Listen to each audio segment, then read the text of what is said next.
Sometimes I get so excited about a game that I just can't wait to tell you about it. And I am not finished with the campaign yet, but I am halfway through. Welcome to the Moon! And it's just so cool. I'm loving it. I'm loving it so much. Now, in Welcome To, which this is grounded in, is based in the kind of mechanics, is a flip and write. And it's not just your ordinary flip and write. The deck of cards that you are playing with for every single scenario, every single mission in this game, has a number on one side and an action on the other side.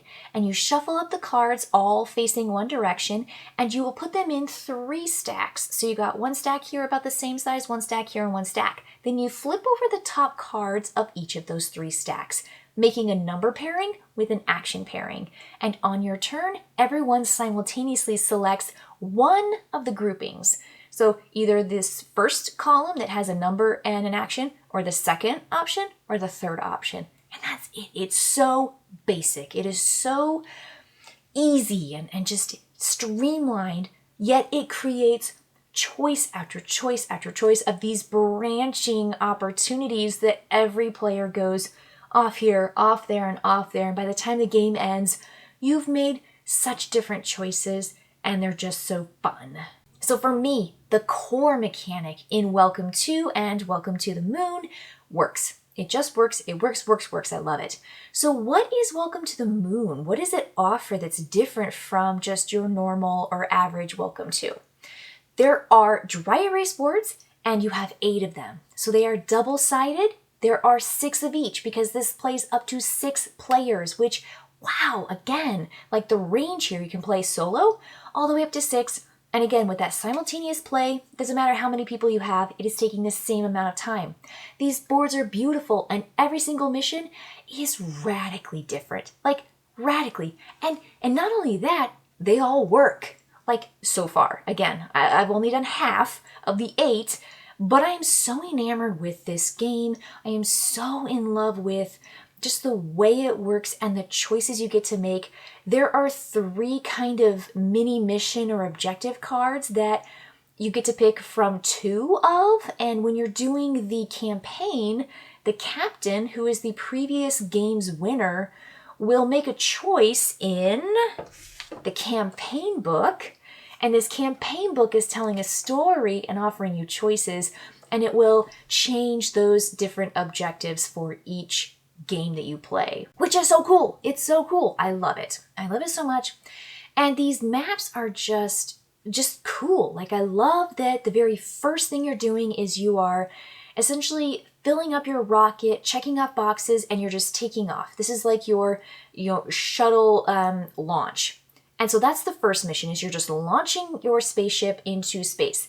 The next one is getting to the moon. That's number 2, is you're just working your way all the way around. You're kind of like going around, whipping around Earth, heading out to the moon and catching all sorts of stuff along the way. The third scenario in this campaign series is on the moon, and you are essentially creating these pipes and tubes, and you're laying the infrastructure for your terraform, right? You are trying to connect these different beacons to each other. You're finding water. You're trying to plant plants. And so everything just makes sense. It's this really cool grid with 4 different quadrants and a lot of different ways to score. There's majority scoring. There's the first person to get this scores that. There's column scoring. There's all sorts of stuff that you get points for and that you also lose points for. And in the 4th one, you are essentially mining into the moon to gain precious resources. And it's just great. Again, you're mining for water and plants, or planting those and finding them, but you're also finding rubies and pearls and things like that. And the way that you have to number your cards, as in every Welcome To, has something to do with 1 to 15 in ascending order. And each of the actions in this game trigger different effects every time you change a map. So it just builds on each game. You use one map, and then you build on this, and then you add this, and then you add that. But every map is very, very different, and I love how it just feels so cohesive, and it feels thematic, and I like it. I'm liking it so much. Our games are anywhere between 30 and 45 minutes to play, so it's very fast.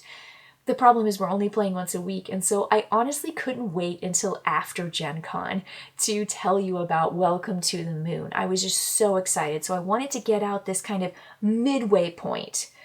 So what I will do is check back in after we finished 5 through 8 in the entire campaign and let you know really what happened and my thoughts after the entire thing, and maybe give you a ranking of maybe my top 3 maps, like which ones would I go back to and which ones would I play again, what were my favorites and why. So thank you so much for joining me on this really quick run through of what I really like about Welcome to the Moon and what I'm looking forward to in the upcoming second half of the campaign.